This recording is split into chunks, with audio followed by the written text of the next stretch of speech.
할렐루야, 한 주간 잘 지내셨습니까? 저는 지난주 3박 4일 동안 휴가를 다녀왔는데 지구촌 교회에서 지은 필그림 하우스라고 하는 곳이 있어요. 꼭 약간 수도원 같은 곳인데 가평에 있는데 필그림 하우스인데 목회자들이 주로 쉬는 곳이에요. 목회자들이. 근데 이번에는 저에게 좀 특별한 좀 시간이었습니다. 어떤 시간이었냐면은 거기서 새벽 예배를 인도했습니다. 새벽 예배 인도했는데, 그러니까 새벽에 핸드폰 켜고 단톡방을 통해서 새벽 예배를 송출한 거예요. 그러니까 4시 40분에 일어나서 세수하고 머리 감고 그리고 옷 갈아입고 양말 신고 5시 25분부터 새벽 예배를 단톡방을 통해서 새벽 예배를 드렸습니다. 제가 그렇게 한 데는 몇 가지 이유가 있어요. 첫째는 무엇인가 하면 교우들이 휴가 중에 새벽 예배를 드리더라고요. 우리 교우들 중에 휴가가 있었는데 휴가 중에 새벽 예배를 드리더라고요. 그래서 목사가 돼가지고 휴가 때 새벽 예배 안 드린 것은 좀 그렇다라는 생각을 하게 되었고, 두 번째는 내 자신이 영적으로 흐트러지지 않기 위해서 드렸어요. 사실 그전에는 휴가를 가면 새벽 예배를 어쩌다 한 번 드리고 대부분 안 드렸거든요. 그런데 이번에는 좀 생각이 달라진 게 뭐냐면 내가 영적으로 흐트러지면 안 되겠다. 그런 생각을 갖게 되었어요. 그래서 첫날에 새벽에 8명이 들어왔더라고요. 많이 들어오셨는데, 뭐 일어나자마자 목소리도 잠겨 있고, 또 뭐 얼굴도 약간 부어 있고 그러는데, 그게 뭐 보기 좋겠습니까? 근데 하여튼 그렇게 들어왔어요. 그게 무슨 생각을 했냐면은, 주님이 말씀하셨죠. 내 양을 먹이라. 그래, 주님의 양이잖아요. 먹이는 것은 누가 하는 거요? 주의 종이 하는 거예요. 그 내 양을 먹이라 그랬으니까는 아침에 일터로 직장으로 나가는데 굶기면 안 되겠다. 육의 양식은 든든히 채워가지고 나가는데 영양식도 먹여야 되겠다. 영양식을 먹이기 위해서 새벽에 좀 피곤했지만은 새벽 예배를 말씀을 미리 준비해 가서 거기서 이제 전하게 되었어요. 여러분, 지난주에 말씀 들으면서 한 주간의 삶이 중요하다 그랬어요. 한 주간의 삶이 중요하다 했어요. 그러니까 한 주간의 삶이 왜 중요한가 하면 그 한 주간의 삶이 다음 주의 예배를 결정합니다. 그러니까 저도 말씀을 전하는 위치에서 한 주간 동안 전한 말씀대로 살려고 애썼던 거예요. 그러니까 제가 전한 말씀이 있었고 우리 그렇게 살아보자 전했기 때문에 저도 한 주간 동안 그래도 말씀대로 살아보려고 그렇게 했던 거예요. 여러분, 믿음으로 사는 삶은 저절로 되는 게 아니에요. 영적인 권위의 자리에 있다고 해서 그게 되는 게 아닙니다. 뭐 예를 들면 목사, 선교사, 장로, 권사, 그 믿음의 사람이 자동으로 되는 게 아니에요. 또 신앙의 연수가 믿음을 주지 않습니다. 수십 년 신앙생활을 하고 심지어 모태 신앙이라도 믿음의 사람이 자동으로 되는 게 아니에요. 또 성경 말씀을 많이 안다고 해도 되는 게 아닙니다. 그러니까 성경을 많이 안다고 해서 그것이 믿음의 사람이 저절로 되는 게 아니에요. 자동으로. 그러니까 믿음으로 사는 삶은 하나님의 말씀에 순종하는 행동이 반드시 동반되어야 됩니다. 그러니까 믿음으로 살 때 하나님을 경험하게 되고 믿음이 분명해지고 견고해지는 거예요. 자, 오늘 믿음의 이야기인데 요셉이라는 사람이 나오죠. 이 사람 믿음의 사람이에요. 제가 이제 저희 집이 호평동에 사는데 이 호평동에서 평내로 오게 되면은 중간에 큰 교회가 있어요. 바로 주평강교회가 있어요. 그리고 주평강교회에 보시면은 큰 현수막이 걸려 있어요. 그 현수막이 뭐라고 했었냐면 반드시 길은 있습니다. 그렇게 뭐 다른 말은 안 써 있고 한 종에 반드시 길은 있습니다. 이렇게 써 있더라고요. 여러분 그 말을 왜 써놨을까요? 인생을 살다 보면 길이 안 보일 때가 있어서 그래요. 그러니까 어떻게 할 줄도 알지 못할 그런 상황을 만나는 거예요. 이렇게도 안 되고 저렇게도 안 되고 좀 도대체 방향을 못 찾을 때가 있어요. 길이 안 보이는 거죠. 그래서 아마 그 말을 쓴 것 같아요. 반드시 길은 있습니다. 물론 구원의 길 예수님이 말씀하시는 거지만은 여러분 하나님은 어떤 분이십니까? 하나님은 길을 내시는 분이에요. 우리 눈으로 보면 길이 없는 것처럼 보입니다. 길이 안 보입니다. 그러나 하나님께는 길이 있어요. 그분은 우리 삶의 길을 내시는 분이에요. 이전에 가보지 않았던 새로운 길을 내시는 분이 하나님이십니다. 여러분 길이 보인다면 뭔 걱정이 있겠습니까? 대학 입학 시험 앞두는 학생이 길이 안 보이죠. 사업을 할 사람이 길이 안 보이는 거예요. 결혼해야 되는데 남자는 다 도둑놈 같아. 도대체 이 사람 믿을 수 있는지. 길이 안 보이는 거예요. 길이 안 보이니까 걱정되고 길이 안 보이니까 불안한 거 아닙니까? 여러분 오늘 말씀은 예수님의 육신의 아버지인 요셉 이야기입니다. 자, 요셉에게 이러한 이야기죠. 자, 마리아가 아이를 낳았습니다. 예수님이죠. 그런데 헤롯 대왕이 이 아기 예수를 찾아서 죽이려고 하는 거예요. 아기 예수를 찾아 죽이려고 해요. 그러니까 요셉은 이 아이가 죽게 된 거예요. 그러니까 뭐예요? 꼼짝없이 죽게 된 거죠.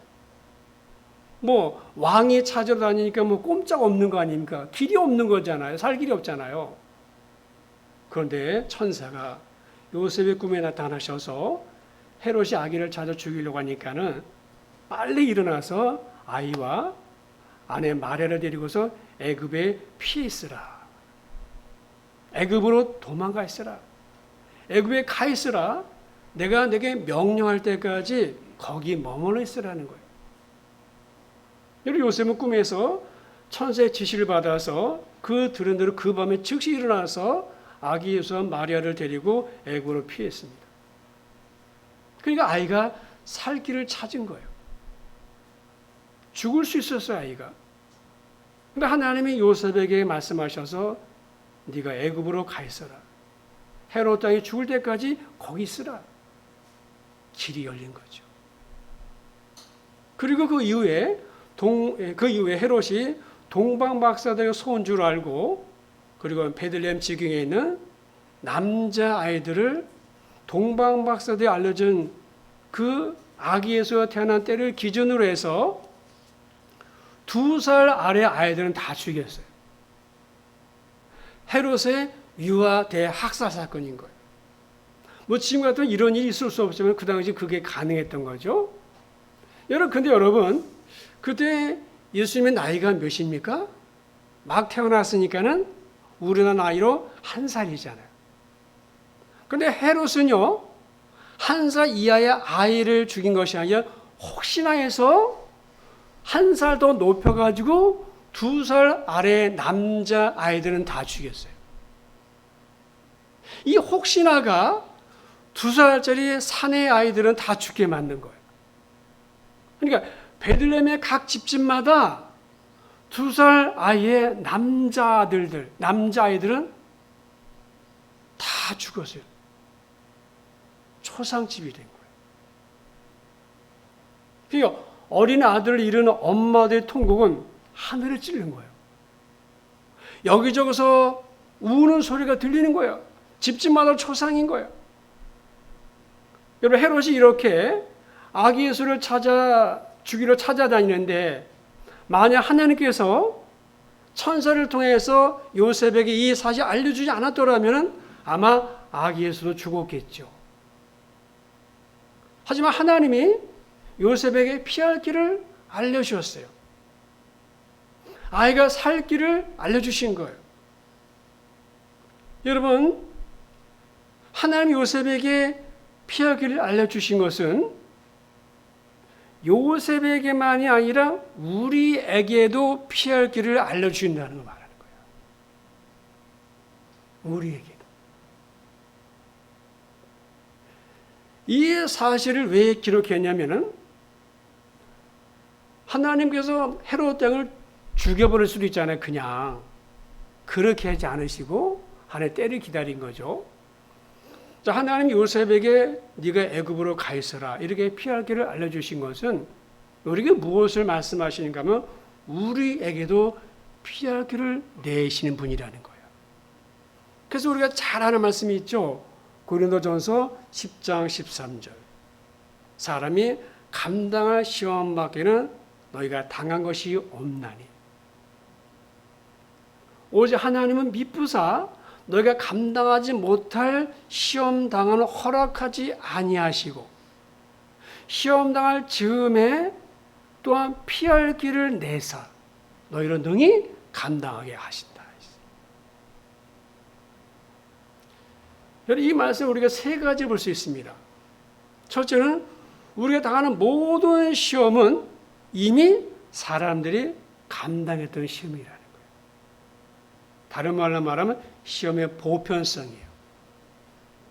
꼭 시험이라고 말하지 않아도 어려움, 고난이라고 말해도 되는 거예요. 그러니까 시험의 보편성이에요. 그러니까 사람의 감당할 시험 밖에는 너희가 당한 것이 없다. 이 말을 원어로 번역하면 이런 뜻이에요. 사람들이 보편적으로 당하는 시험이 아닌 시험을 너에게 임한 것은 없다는 거예요. 그리고 혼자서 당하는 것이 아니라는 거예요. 나만 당하는 것이 아니라는 거예요. 세상 사람이 다 겪는 것을 나도 겪는 거예요. 지금 내가 겪고 있는 고난이 앞서간 성도들이 이미 다 겪은 고난이라는 거야. 그러니까 지금도 하나님의 백성들이 당하고 있는 고난인 거예요. 그 고난을 나도 겪는 거예요. 물론 내게도 커 보이죠. 물론 내게도 커 보이는 거예요. 여러분, 고난이 없이 천국 갈 성도 있습니까? 없습니다. 그러면 오늘 우리가 당하는 겪는 고난을 이길 수 있다는 거예요. 자, 두 번째는 뭔가 하면은 감당하지 못할 시험당을 허락하지 않았다. 감당하지 못할 시험당을 허락하지 않았다. 하나님은 미쁘시다 그랬죠. 미쁘시다. 이 말은 약속을 지킨다, 신실하다는 뜻이에요. 여러분, 하나님은 우리를 구원하신 일을 중간에 포기하거나 그만두는 일이 없습니다. 그러므로 성도는 고난으로 망하지 않아요. 망하도록 주시는 고난은 없어요. 그러므로 우리가 분명히 믿어야 될 것은 무엇인가 하면은 하나님은 고난의 높이를 조절하신다는 거예요. 고난은 우리를 망하게 하는 것이 목적이 아니라는 거예요. 우리를 훈련하시는 거예요. 적절한 고난을 허락하시는 거예요. 하나는 우리가 고난한다는 시간, 그 기간, 또 시험의 무게 다 간섭하세요. 여러분, 그것을 아셔야 되네. 그래서 내가 감당할 수 있다는 거예요. 세 번째 무엇인가? 하나님은 시험 당할 즈음에 피할 길을 내신다 그랬죠. 그렇잖아요. 시험 당할 즈음에 피할 길을 내신다 그랬어요. 근데 이 말을 우리가 잘못 해석하면 이런 말을 해석할 수 있어요. 옆으로, 그러니까 피할 길이라고 하니까 옆으로 피해갈 수 있는 길을 말하는 것처럼 보여요. 피할 길이니까 이 길이 있으면 옆으로 피해갈 것 같은 그런 걸 말하는 게 아니에요. 이 원문의 뜻은 무엇인가 하면은 시험과 함께 길을 낸다는 거야. 그러니까 피할 길이 아니라 사실은 고난 속에 길을 내시는 거예요. 고난을 면제해 주는 게 아니라 그 고난과 함께 그 안에 길이 있다는 거야. 그러니까 우리가 보기에는 꽉 막힌 것처럼 보이잖아요. 앞뒤 사방팔방이. 그래서 우리가 낙심하고 절망하잖아요. 그러나 하나님은 그 고난 가운데 길을 예비하고 계세요. 그래서 안 보이는 거야, 우리가. 안 보이는 게 아니라 우리가 못 보고 있는 거예요. 여러분, 지나온 날들을 한번 생각해 보세요. 지나온 날들을. 저도 여기까지 오는데 많은 시험과 어려운 일들이 있었습니다. 이제 한번 이야기했지만 교회가 한번 이 건물이 은행에 압류당할 뻔한 적이 있었어요. 한준학 집사님인데 둘의 교회 집사님이셨는데 그분이 교회 건물주예요. 그런데 무슨 엔지니어링이라고 하는 사업을 하세요. 그래서 사업이 안 됐어요. 그래서 사업이 부도가 났어요. 정확히는 제가 모르는 이 건물이 은행에 42억인가 빚이 있어요. 이 건물이. 그래서 집사님이 부도 맞았으니까 이 건물이 은행에 압류될 뻔한 적이 있어요. 제가 등기소에서 확인한 적이 있어요. 그때 어려웠어요. 또 한 번은 교회가 개척한 지 얼마 안 됐을 때 일인데 7명의 교인이 한꺼번에 나갔어요. 7명이. 또 함께 개척해도 권사님 나갔잖아요. 거의 10년 이상 함께 했는데 그것도 힘들었어요. 또 태국 선교를 앞두고서 집사님 가정이 나가서 한 가정이. 그분은 오랫동안 저와 함께 했어요. 정말 신실하신 분이고 또 저를 잘 아시는 분이고 제가 교육 전도사 때 그 교회에서 사역을 했으니까 그러니까 누구보다도 저를 잘 아시고 나를 겪었던 분이기 때문에 그래서 어떻게 연락이 닿아서 우리 교회에 오신 거예요. 그런데 나가버리셨어요. 그때가 태국 선교를 앞두고 있었어요.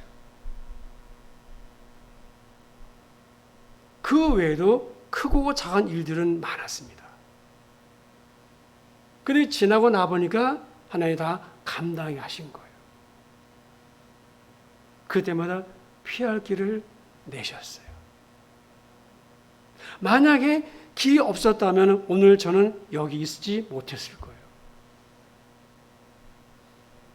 피할 길이 있었기 때문에 여기까지 온 거죠.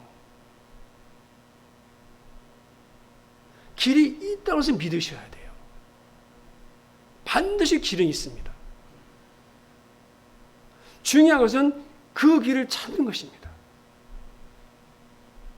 하나님을 의지하고 겸손히 하나님 앞에 무릎 꿇고 하나님의 도우심을 구할 때 그 길을 발견하게 돼요. 결국에 감당하게 된다는 거예요. 저도 하나님 앞에 많이 무릎을 꿇었거든요.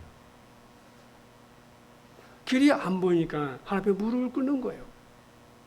그때만 하나님께서 길을 열어주셨어요. 여러분, 우리가 하나님 뜻대로 살려고 하면 할수록 사단은 더 우리를 시험에 들게 하고 더 우리를 힘들게 할 것입니다. 우리의 길을 막을 것입니다. 하지만 하나님께서는 그때마다 우리에게 피할 길을 열어주시는 거예요.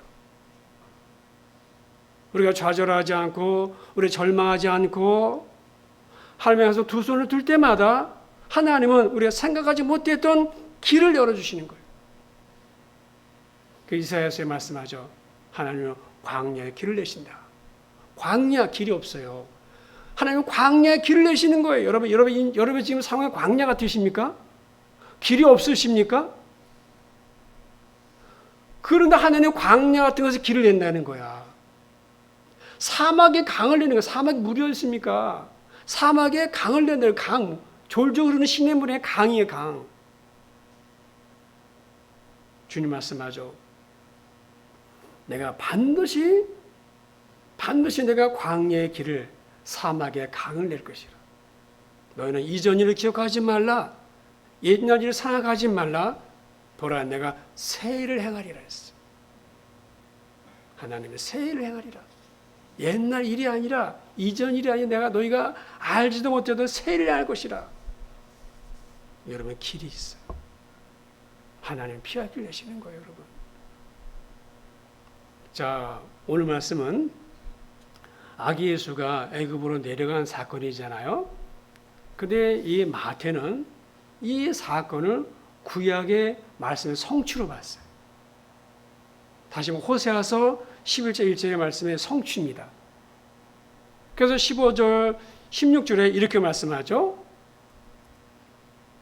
15절에 먼저 헤롯이 죽기까지 거기 있었으니 어디입니까? 애굽이죠. 이는 주께서 선지자를 통해서 말씀하신 바 애굽으로부터 내 아들을 불렀다 함을 이루려 하심이라. 구약의 성취예요. 호세아서 11장 1절입니다. 16절에 이에 헤롯이 박사들에게 속은 줄 알고 심히 노하여 사람을 보내어 베들레헴과 그의 모든 지경 안에 있는 사내의 아이들을 박사들에게 자세히 알아본 그들을 기준해서 2살부터 그 아래로 다 죽이니. 헤롯은 속았죠. 동방박사들에게 속았어요. 헤롯은 처음에 동방박사들이 예루살렘에 왔을 때 그들을 불러다가 잘 대접해주고 당신들이 아기 예수께 경배하고 나서 나에게 알려주세요. 그러면 나도 가서 경배하겠습니다. 그래서 동방박사들은 그 말을 처음에 믿었어요. 그런데 천사가 그들에게 나타나가지고 헤롯에 가지 말라고 그는 거짓말이라고. 그래서 그들은 다른 길로 돌아서 갔죠. 나중에 헤롯이 그 사실을 알게 된 거예요. 여러분 헤롯은 헤롯 대왕인데 굉장히 난폭한 사람이에요. 그래서 그때를 기준으로 해서 베들레헴 그 지역이 2살 아래의 남자 아이들은 다 죽였어요. 그래서 마태는 당시 자녀를 잃은 부모의 슬픔을 예레미야서를 통해서 이렇게 말씀했어요. 18절의 말씀이에요. 라마에서 슬퍼하며 크게 통곡하는 소리가 들리니 라헬이 그 자식을 위해서 애곡하는 것이라. 그가 자식이 없으므로 위로받기를 거절했다 함을 이루려 함이 이루어졌느니라. 여러분 아까 다르죠. 아까는 이루어졌다 그랬죠. 지금 이루어졌다 그랬죠.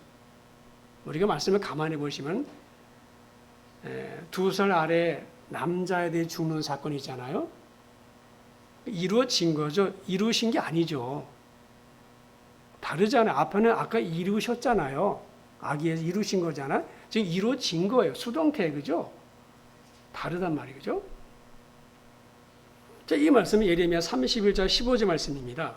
그 인용 말씀인데 선지자 예레미야가 이스라엘이 패망하고 이스라엘이 포로로 잡혀갈 끌려갈 상황을 예언한 거예요. 여러분 남유다 북이스라엘이 망하잖아요. 그들이 포로로 잡혀가잖아요. 그때 상황을 예언한 거예요.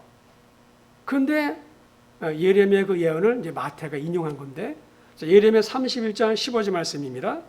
보시면은 이렇게 말씀하세요. 여호와께서 이와 같이 말씀하시니라 라마에서 슬퍼하는 통곡하는 소리가 들리니 라헬이 그 자식 때문에 애곡하는 것이라. 그가 자식이 없어져서 위로받기를 거절했다. 라헬이 누굽니까? 라헬은 야곱의 아내죠.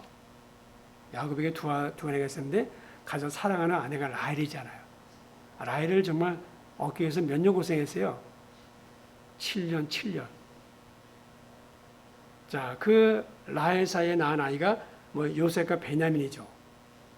근데 라헬은 베들레헴으로 가는 길목에서 아들 베냐민을 낳다가 죽었어요. 난산한 거, 난산.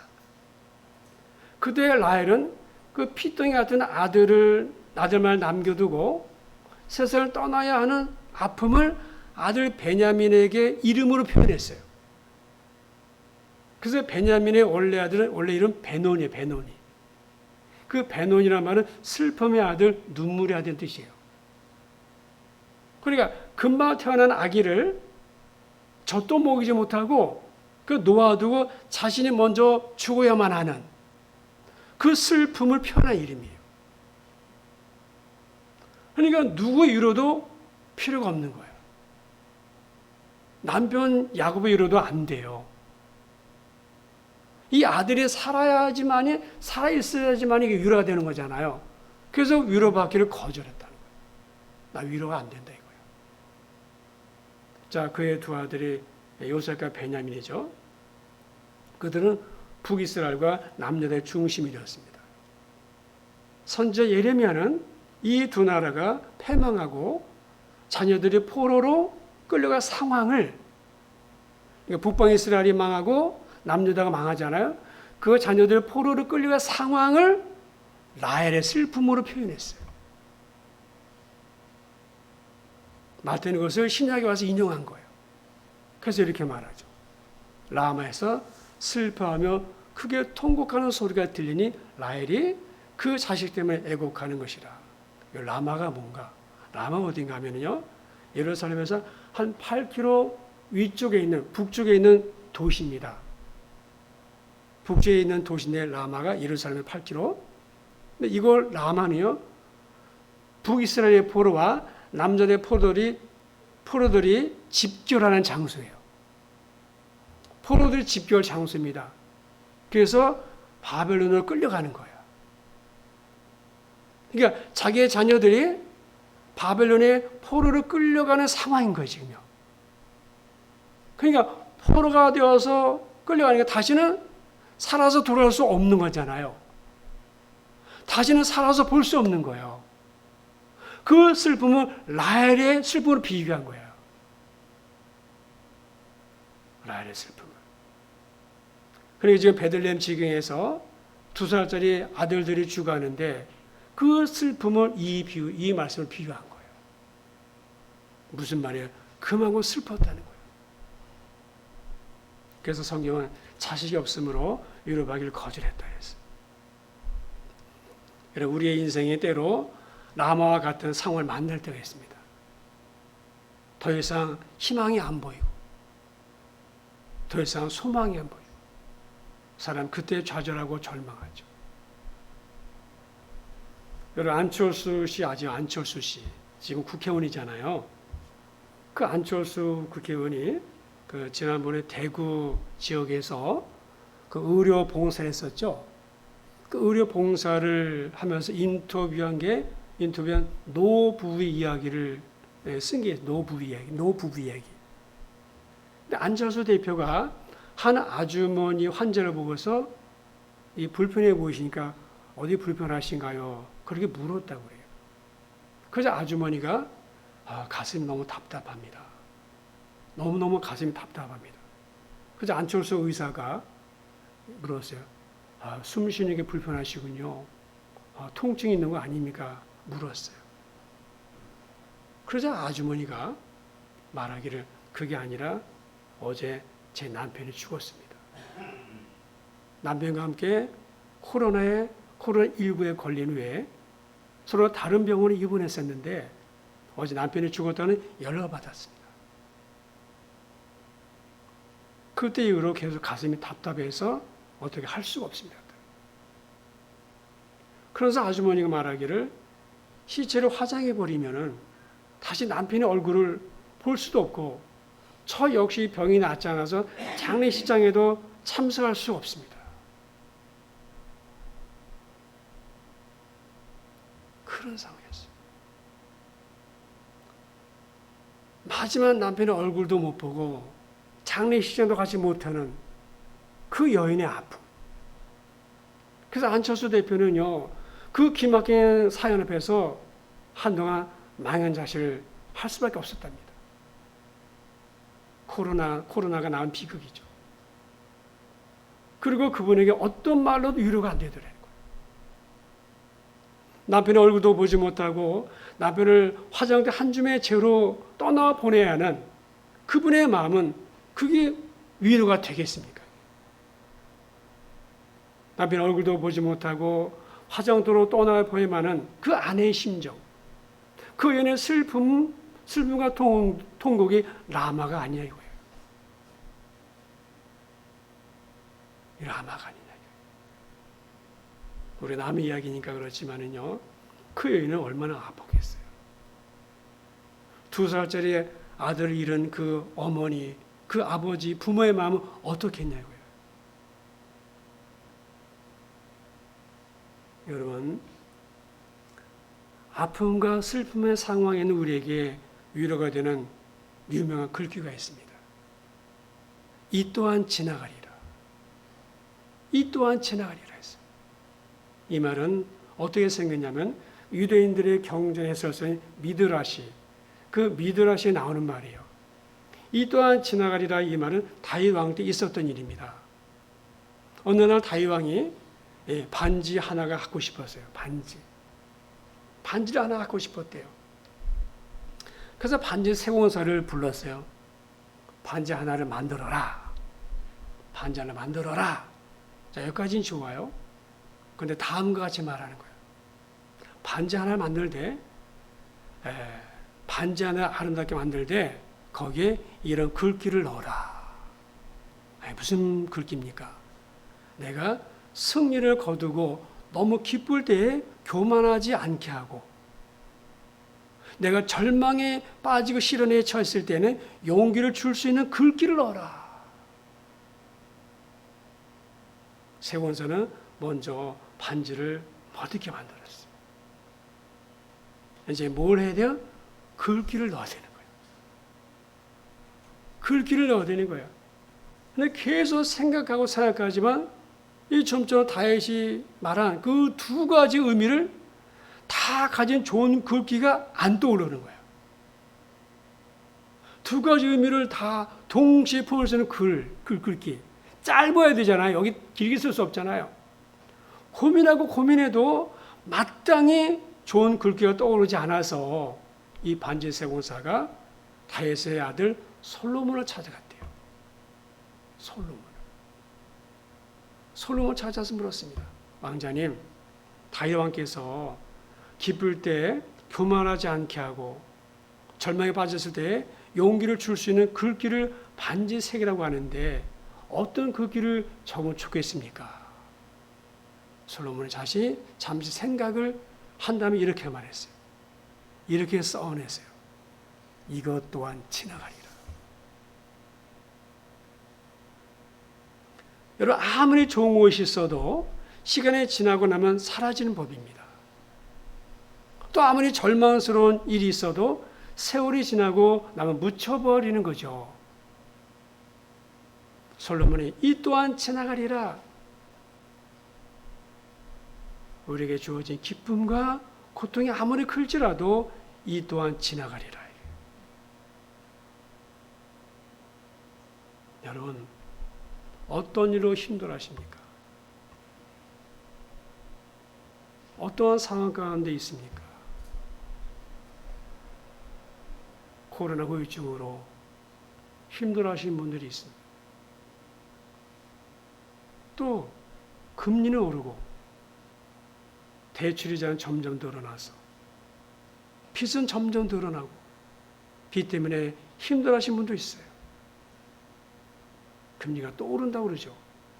갚고 이자 생각하는 거예요. 빚은 또 늘어나는 거예요. 여러분, 빚이 힘들게 하잖아. 요즘 뭐 영끌이라고 해야죠. 2억, 3억 손해보면서 집 팔잖아요. 근데 그게 팔려요? 안 팔리잖아. 금리 또 오른다고 하잖아요. 때는 자식 때문에 힘들어한 분도 있죠. 자녀 때문에. 아니면 새로운 일을 준비하는데 어떤 일을 해야 될지 길이 안 보이는 거예요. 길이 안 보여요. 그래서 불안하고 두려운 거죠. 그러나 이 또한 지나갈 거예요. 그러나 그렇다고 해서 가만히 있으란 말이 아니에요. 이 또한 지나간다니까 가만히 있어, 이게 말이 아니에요. 가만히 있으란 말이 아니고 하나님께 맡기고 하나님을 찾는 시간으로 보내라는 거예요. 새 일을 행하신 하나님, 피할 길을 내시는 하나님을 바라보고 하나님께 맡기고 그것 때문에 내가 거기에 마음대하 빼앗겨가지고 절망하거나 좌절하거나 낙심하지 말라는 거예요. 반드시 길을 내십니다. 광야의 길을 내신 하나님, 그 요셉에게 길을 내셨잖아요. 슬픔에는 기쁨이 됐습니다. 주님 말씀하십니다. 수고하고 무거운 짐지자들아 다 내게로 오라. 내가 너희를 쉬게 하리라 했어. 인생의 수고와 짐 다 내게 가져와라. 내게 맡기고 너는 이제 쉬어라. 이제. 그 무거운 짐을 나 홀로 지고 하지 마시고 하나님께 맡길 때 하나님이 그것을 맡아주시고 우리에게 힘을 주시는 거예요. 여러분, 피할 길을 주시는 분이 하나님이십니다. 그리고 하나님은 감당하게 하십니다. 하나님은 감당하게 하십니다. 그분이 우리 하나님 아버지. 하나님 앞에 맡기고 또 하나님을 간절히 찾는 시간으로 보내세요. 하나님께 더 가까워지는 시간으로 보내세요. 그런 문제는 당연히 하나님 해결해 주시는 거예요. 그런 축복이 여러분 가운데 있기를 바랍니다. 기도하겠습니다.